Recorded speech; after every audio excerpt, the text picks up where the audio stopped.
this reading is really about catalyzing the light and the dark. And this is how we heal the pain that exists within all of us, is with this kind of energy. And this is how we heal the world, and we create an earth and an environment and societies and cultures that do not perpetuate war, that do not perpetuate school shootings, that do not perpetuate genocide, because we love with the magnitude of the goddess of the ocean.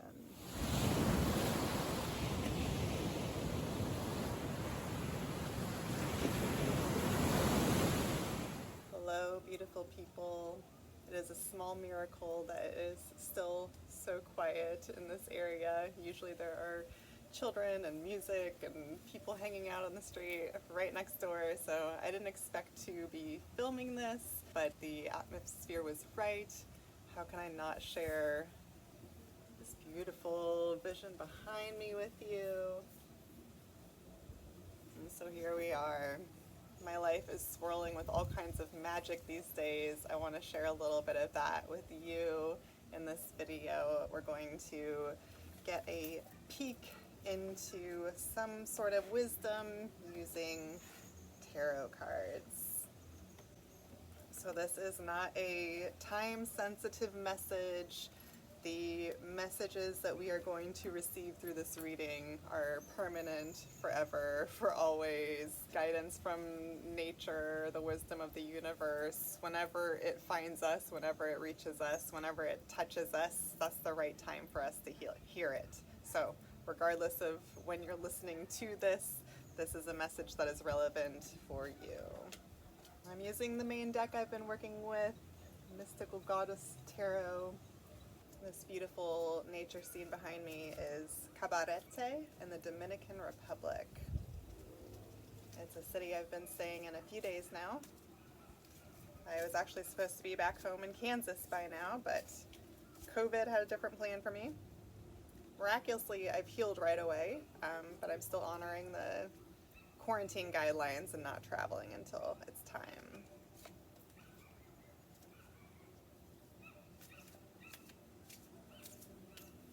We're gonna get some lessons. What's an experience?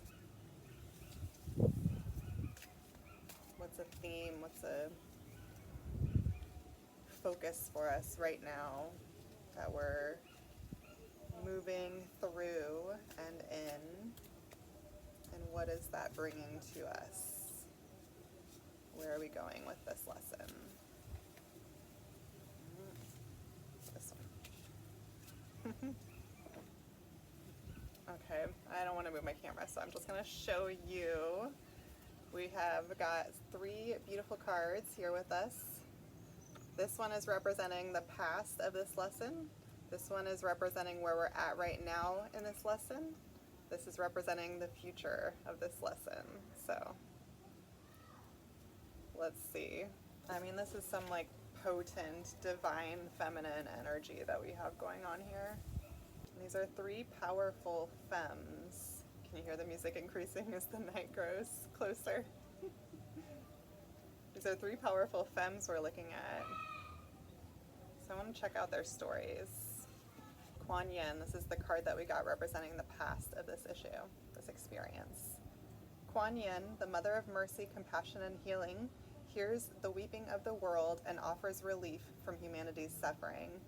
She has promised to stay on Earth until every creature alive has attained enlightenment. She radiates the perfect fusion of love and wisdom, and through her elegance and gentleness offers healing to all. She personifies unconditional love. So, you know, the first thing that's coming from me with this card is just the global chaos that we have happening. We have war, we have genocide in many places. Gaza is on many of our hearts. Palestinians are on many of our hearts. There was a recent school shooting in Iowa I saw. There's a lot of collective suffering that's happening right now. To me, this card represents the work that we have been doing of how do we stay awake and aware with what is going on in the world, while also not, how do we stay awake and aware of the darkness that is in the world without becoming that darkness ourselves? So it's interesting to me that this is showing up in the past. I don't know how many of you all relate to this, but I'm just going to talk about me. You know, this is my hands that pulled these cards, so this is in particular a reading for me.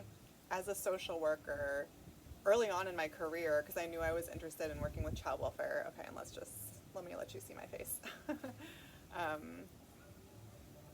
I knew I was interested in working in child welfare, and I dove head into the trauma. My undergraduate practicum experience, part of it, a significant part of it, involved literally listening to children telling their trauma stories for like a court process. There are forensic interviews that happen with children who have been abused in many areas of the country. And these forensic interviews are done by professional interviewers who are trained in how to ask questions of children who have experienced abuse, and in a way that information can be used in court. So, you know, it has to get very detailed, it has to get very specific. That's the kind of content that I was immediately exposed to in my first actual social work role when I was like 20 years old. And I stayed in child welfare for like 10 years after that. And I have always felt really drawn and pulled to be very proximate with human suffering, very close to human trauma. There's a little ducky down there who's saying hello to us. So this is something that I have sat with and thought about a lot. It's not something I thought about going into the profession, but it's a lesson that I had to learn along the way, which was, how could I be surrounded by suffering and still be okay? How can we see the depths of harm that humans can do to one another and still believe in love, still believe in goodness, still believe in kindness, still believe that hurt people, that there aren't, I don't believe that there are bad people in the world. I don't believe in bad people. I believe that trauma creates people who make bad choices. I believe that trauma creates selfish people. I believe that a selfish culture creates selfish people. But I don't believe that people are innately bad. And that to me feels like an inherent part of being able to sit peacefully in the midst of chaos, to be around suffering without having to internalize and take on that suffering ourselves personally, because if we do that, we can't last. That's why so many people working in child welfare, so many people in the social work profession, we burn out, because it's hard. It's hard to be around human suffering and see it from this perspective. It's hard to hold unconditional love, even for people who have deeply hurt people. You know, when I was working in child welfare and seeing these children who had been horrifically impacted and damaged by terrible actions from adults, it would be easy to demonize those adults. It would be easy to hate those adults. It would be easy to harbor that kind of emotion in my heart. But what that does is it turns us hard. It cuts us off from our hearts. And I don't know, like I kind of see, as I'm looking at this card, it feels to me like, you know, she's sitting in a lotus, so all of these are petals. But to me, there's like a representation of like, what if each of these petals represented like an aspect of human suffering in the world? And so she is literally sitting in peace amidst this human suffering. And what human suffering wants most is to be seen, is to not have to be alone, is to be recognized. This is painful, to know we're not alone in shouldering that. So, you know, maybe she can't save all of these petals, but her presence of sitting with them, sharing space with them, not hiding away, because that's the other part of it too. When we harden our hearts, it can push us away from wanting to look at human suffering. It can become too much.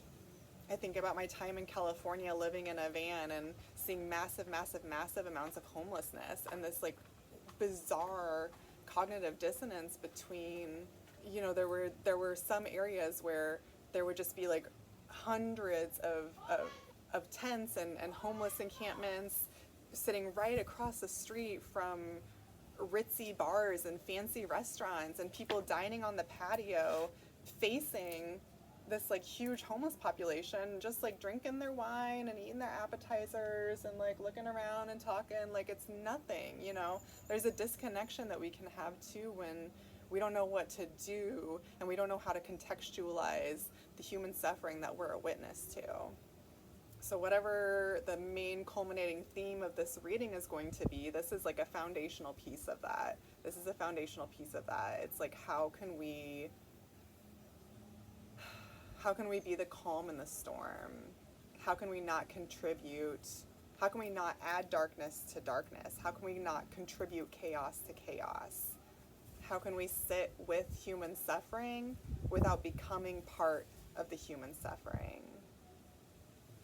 To hold compassion in our hearts for those that are hurting and hold compassion in our hearts and understanding for those who have caused harm. Not that that excuses it, not that that justifies it, but it allows us to hold on to our humanity in a sacred, important way that if we demonize, we can't otherwise do. Oh no, did one of my cards fly away? Oh, shoot. Oh no. Okay, I'm gonna go look, hold on. Well, that is moderately heartbreaking. That's the last time that card will be drawn because it is gone in the wind. But I feel like that's part of the lesson. I've had to let go of a few things on this journey. So I'm traveling in the Dominican Republic, obviously, and the ocean ate a pair of my sandals. I left a few clothing items behind accidentally that are going to be gone forever for me now, and so I've like kind of had to continuously just make peace with letting things go at various points along this journey, and that card is one of them. So I remember what card it is. Here it is. It was Bridget. I haven't pulled this very often, so I guess she doesn't really want to be that connected to me. Let's see what Bridget has to say. Bridget, the great mother goddess of Ireland, is the Celtic goddess of fire. She brings healing, inspiration, and divination, the powerful alchemy that is the dynamic combination of forces. She is the divine creative spark, the perfect synergy and alchemy of ideas and forces that coalesce into art and beauty. Bridget is cloaked in her power, standing over a boiling cauldron of creativity, generating fertility and new life. She inspires you to find your own divine creative spark of inspiration and let it blend in alchemy with the creative force to manifest the power of beauty in your world. So this card is about manifestation. And perhaps what just happened is a good example of that, because I could be really upset. Like, that was a card I just lost from a deck that was really important to me. And, you know, that card has meaning just as every card in this deck does. So I could be angry. I could be in despair. I could be upset with myself. I could do a number of things in this moment in response to loss. I could beat myself up about it.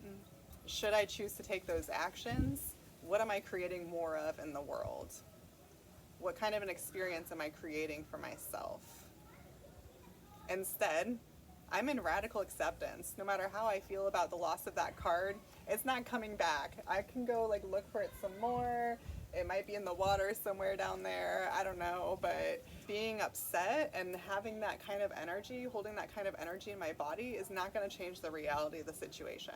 If I instead choose to believe that there's a reason, there's a lesson, that it's going to be okay, that, you know, the deck isn't ruined. If I focus on the positive aspects that might come from loss, as difficult as loss can be, I manifest, I create a very different experience for myself. And in that experience, I'm sending out a very different energy into the world. I'm attracting a very different energy back.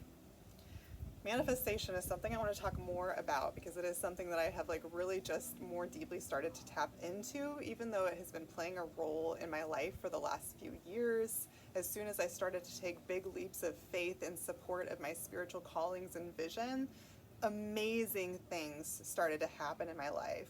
Terrible things happened too, mostly because I was resisting some of those lessons and I was responding in like those kind of reactive, negative ways.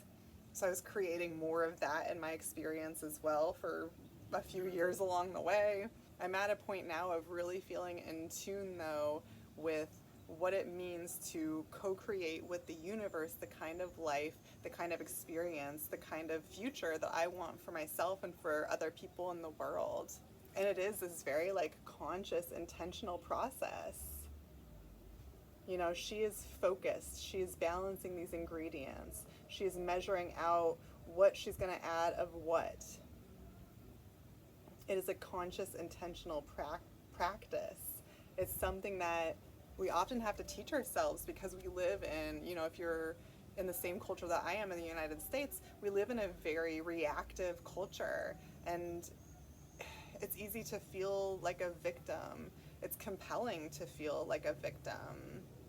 It's easy to be angry. It's easy to blame. It's easy to beat ourselves up about things. It's easy to engage in really negative self-talk. When we live in a culture that teaches us that's how to respond when things go wrong, we end up creating more things that are wrong. When we send out, like this is physics 101, like attracts like energy attracts like energy. If I'm complaining, if I'm in victim mode, if I'm in negativity, un momentito, that is what I'm getting back from the world. That is what I'm going to resonate with out in the world. People who are in that low, negative, complaining place, they're going to connect with me. And the people who aren't in that kind of a place, they're not going to want to connect with me. And that's just an example of how we do it through people. But it's something that happens with everything, with opportunities, with the way that we feel internally. And that matches this like iteration that we've got, this like past, present, future fold, because if this card is, this is the kind of noise I was telling you about. Okay, there they go. So for me, it had to start here. It had to start with me learning how to sit with human suffering and to not harbor hate in my heart, not harbor resentment in my heart, not feel like I had to control or save all of these people, all of these experiences, all of these situations in order to be a good person, in order to make a positive difference. By learning some of these lessons of how to show up in gentle presence, gentle observation, being with people instead of trying to change or save them from their experience, that was a really important ingredient for me. And then being able to move up to that next level of actively manifesting, of recognizing I have choices about how I feel about situations because I have choices about how I view situations. I have choices about the level of context and zooming out that I want to do, that I can do, that I'm capable of when I look at a particular situation. I could go a lot deeper into this, but I'm not going to right now. Probably in future videos we'll go deeper into some of these pieces. The main takeaway for me here is just that magic is possible. We can alchemize our reality when we are consciously using the ingredients. And those ingredients include our reactions, our subconscious beliefs, the ways that we talk to ourselves, the ways that we talk to other people, the expectations that we hold of other people. Can we alchemize that? Can we consciously choose instead of emotionally react? And that is a hard thing and something that I am no master of, just on the process of learning through. But practicing with this, practicing with alchemizing, believing that I am a conscious creator of my environment, of my experience, that there is power in the way that I respond, and being able to choose how I respond, it can radically change your life. It is radically changing my life. Keep an eye on me over this coming year.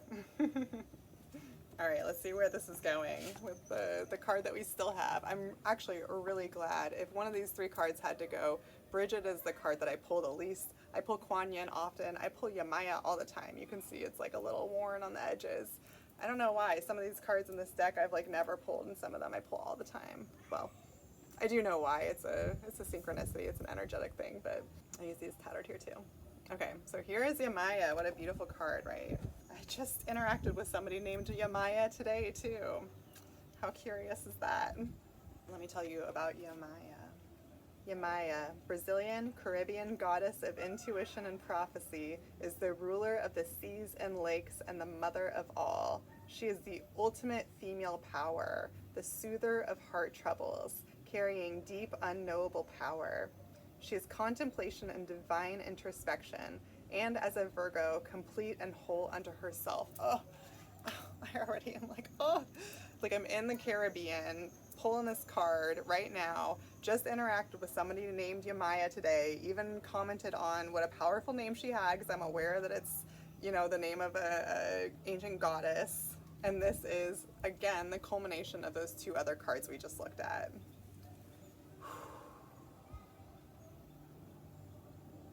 What's coming to me with this card is a really powerful experience I just recently had on the first of the year. One of the amazing opportunities that I'm manifesting into my life was I joined a healing ceremony, a several-hour healing ceremony with several incredible, amazing indigenous healers. One of the last activities that we did, it was guided by a woman from Venezuela who did not speak English, so I did not catch all of the nuances and details, but I did understand the meaning and purpose of what we were doing together. And the practice was each of us was individually assigned, oh, this is like so connected.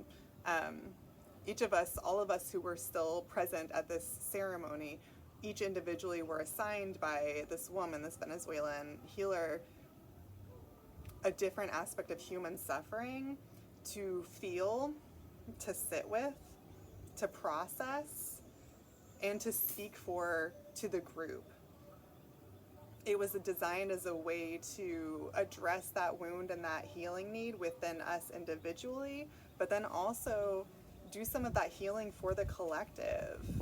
As I just said on the previous card, well, on the card before that, one of the things that pain wants the most, other than of course for the pain to stop, is for the pain to be seen, is for the pain to be recognized. That's why trauma stays trapped in our body, because we often ignore it in this culture. We often try to push it away, say it doesn't matter, and it stays with us because it wants and it needs to be seen. And this is part of the reason why we have not come out of war culture as a broader global society.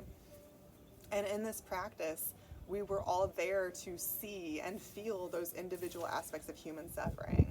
I was assigned child abandonment, for example, so I felt into the experience of child abandonment, which was pretty easy to do coming from my history in child welfare and having worked in an era, I just talked about this on a video, having worked in an era where parents were literally abandoning their children. I worked at a time in Nebraska when a law was passed that abolished the age at which a child could be abandoned, and so we had, you know, this is only for like a few month period before the lawmakers fixed it, but there were a few months where parents were driving from other states with their teenage children to abandon them in Nebraska.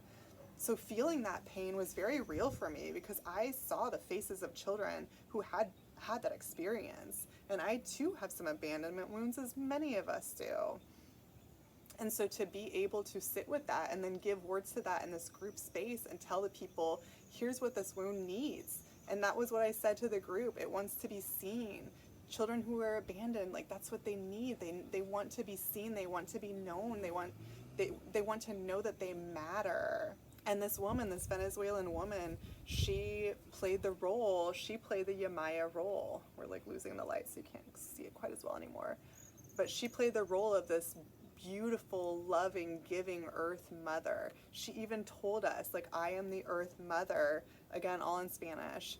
And she was there to soothe us as we were feeling and going into these places and crying and doing whatever it was we felt to do. She came around and would touch us and tell us, lo siento, I'm sorry, I feel you. when I spoke, it was reflected back at me. She told me, you are not alone. The group told me, you are not alone.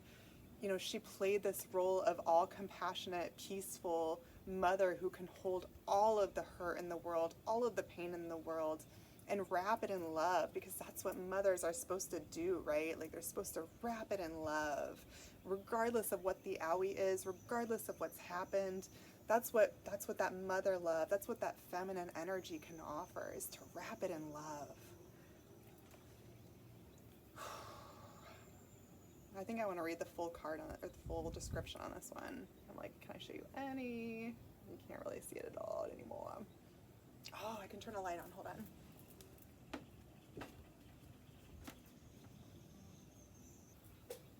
Huh. Brilliant. Found it. Oh, that looks a lot better. All right. Yemaya sits firmly grounded in the seas of the earth, utterly connected and in communion with her source. The waters of psychic knowing provide her with constant inspiration and illumination from her core. This radiance and divine connection are her gifts to all. This ocean goddess is the wise prophet who shows you through her glowing example to go within and find your connection with the mother, your true nourishment. Through the spiritual discipline of taking time daily to be alone and apart from the busy world, you illuminate the bridge to source in yourself and shine the light for others. This is where gifts of prophecy and intuitive ability are nurtured and expanded. Okay, so take the gifts of intuitive ability and prophecy. If that resonates for you, you know who you are. But more broadly, what I feel this card is about and why it is showing up is that we all have the capacity to play the role that that Venezuelan healer played for us in that ceremony. And, you know, this is like a perfect tie back around to the reading theme at large. When we can sit with human suffering, when we can, there's a saying that I used to tell myself all the time when I was learning how to do this, how to be in the world but not of the world. Meaning how to exist in spaces where there is injustice, where there is oppression, where there is harm, and not become that myself. How to exist in colonialism and capitalism and not become that myself. How do I stay in it so I don't have to run away from it without becoming it? When we learn how to do that, when we learn how to alchemize our reality, our own internal experience, the way we show up in the world, our emotional reactivity to other people around us. It opens the door for us to access this kind of energy where we can hold a loving, gentle, maternal presence for the hurt, for the woundings in the world, where we can be the person to wrap someone up in that loving mother energy and tell them, lo siento, I'm sorry this is happening to you. I feel it. You are not alone. It's making me want to cry because that is such a powerful gift to offer the world. That capacity has the potential to heal everything. It is hard. It takes a lot of strength to be this powerful. That Venezuelan woman was so strong to tell this amazing, beautiful circle of like really powerful, incredible, special, caring, magnificent people that she could hold all of our pain, that she could hold it all for us, not to fix it, not to make it go away, not to make it better, not to do anything with it. I don't even know this woman's name. You know, maybe I'll see her again, maybe never again. And yet, I will always be impacted by that moment when she held space for me because of her capacity to love, where she looked me in my face and heard my pain and saw my pain and responded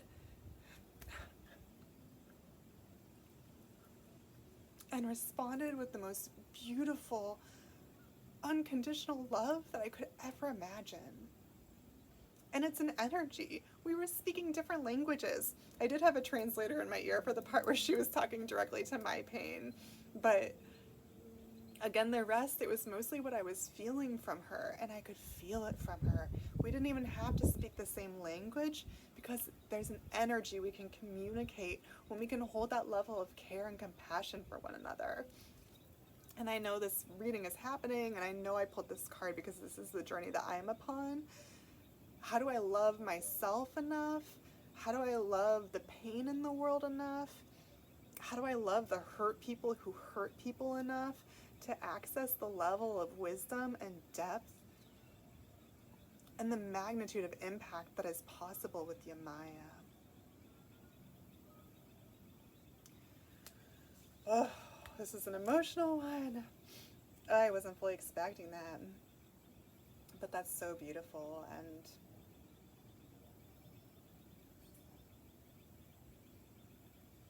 it just feels so comforting. It's the mother energy that keeps on giving. And a lot of us have mother wounds, and I have a mother wound. I haven't had contact with my mom in several years. I hope that's not a permanent situation. I don't think it will be a permanent situation, but I'm still learning to access some of this capacity to have unconditional love for everyone myself. You know, when I am in a position where I can approach my own mother with this energy, that's when I know I'll be ready to reapproach that relationship, first of all. And just imagine the impact that's possible to offer this kind of energy to the people who have personally hurt us in our lives. Like, that's next level. That's some next level spirituality. Like, that's a lot of that's the culmination of a whole lot of shadow work, a lot of working with ourselves. This is some like higher level advanced, if you're resonating with this, you're on a solid track, because this is some like higher level advanced spirituality stuff that's coming out in this reading. This is really catalyzing the light and the dark. This reading is really about catalyzing the light and the dark. And this is how we heal the pain that exists within all of us, is with this kind of energy. And this is how we heal the world. And we create an earth and an environment and societies and cultures that do not perpetuate war, that do not perpetuate school shootings, that do not perpetuate genocide, because we love with the magnitude of the goddess of the ocean. And that is an energy we can all tap into. Takes work, not easy, not immediate. I'm not saying any of that. I'm not saying I've mastered it. I have not. Working on it. But this is what we're aiming for. This is what the future is calling for. This is what the future needs from us. That's why this is the future card. So there you go. That's what we've got. What an adventurous reading tonight. This has been emotional and impactful and depthful. Thank you. Thank you, universe. Thank you, spirits. Thank you, beautiful Dominican Republic, Quisqueya. Thank you. Many blessings to all of you along your journeys. May you find meaning in loss. May you find joy regardless of external circumstance. May you find power to catalyze your life in the way that you desire it to be. And may you be able to offer and receive this kind of love. Oof. This kind of beautiful, beautiful, beautiful love. Kisses to all of you.